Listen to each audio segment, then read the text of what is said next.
রপ্তানি আয়, শক্তিশালী রেমিটেন্স প্রবাহ ও চলমান টিকাদান কর্মসূচির উপর ভর করে বাংলাদেশের অর্থনীতি পুনরুদ্ধারের লক্ষণগুলো দেখা যাচ্ছে।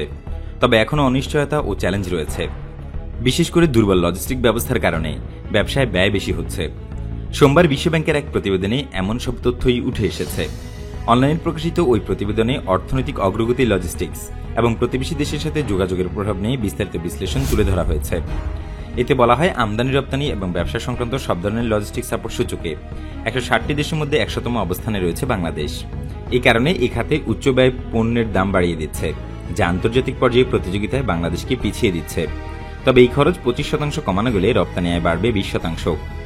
ওই রিপোর্ট প্রকাশ অনুষ্ঠানে বিশ্বব্যাংকের কান্ট্রি ডিরেক্টর মার্সি টেম্বন বলেছেন, করোনাকালে বিশ্বজুড়ে নানা অনিশ্চয়তার পরও অর্থনীতিতে দ্রুত পুনরুদ্ধার করেছে বাংলাদেশ। প্রতিবেদনে জানানো হয়, গত ফেব্রুয়ারি মাসে শুরু হওয়া টিকা কার্যক্রম অর্থনীতি পুনরুদ্ধারে সহায়তা করেছে। মে মাসের শুরুতে বাংলাদেশ কোভ্যাক্স থেকে 6 কোটি 80 লাখ ডোজ টিকা পাবে। বাংলাদেশ ইতিমধ্যে ভারত থেকে 70 লাখ ডোজ টিকা পেয়েছে। আরও 2.5 কোটি ডোজ কেনার প্রক্রিয়াধীন রয়েছে। কোভ্যাক্সের 6 কোটি 80 লাখ টিকা পাবে বাংলাদেশ।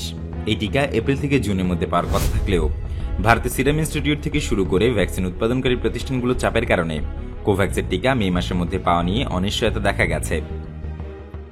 বিশ্বব্যাংক বলছে, সবকিছু মিলিয়ে ঝুঁকি এখনও উচ্চ থাকছে। বিশ্বব্যাপী অর্থনৈতিক মন্দায় তৈরি পোশাক পণ্য চাহিদা কমে যেতে পারে। একই সঙ্গে অভিবাসী শ্রমিকদের কাজের সুযোগও সীমিত হতে পারে। চলমান মহামারীর আর্থিক খাতের ঝুঁকিকে তীব্রতর করছে। এক্ষেত্রে খেলাপি ঋণ, ব্যাংক ও ঝুঁকি ব্যবস্থাপনার দুর্বলতা অন্যতম।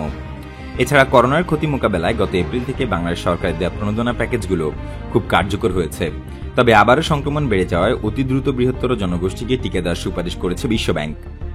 করোনার দ্বিতীয় ঢেউ মোকাবেলায় সরকারের দেয়া লকডাউন দীর্ঘায়িত করতে হলে খেটে খাওয়া মানুষদের জন্য খাদ্য ও নগদ অর্থ সহায়তা নিশ্চিত করা এবং একই সাথে অর্থনীতি পুনরুদ্ধারে ব্যবসা বাণিজ্য টিকিয়ে রাখতে নতুন করে সহজ শর্তে প্রণোদনা প্যাকেজও দিতে বলছে সংস্থাটি।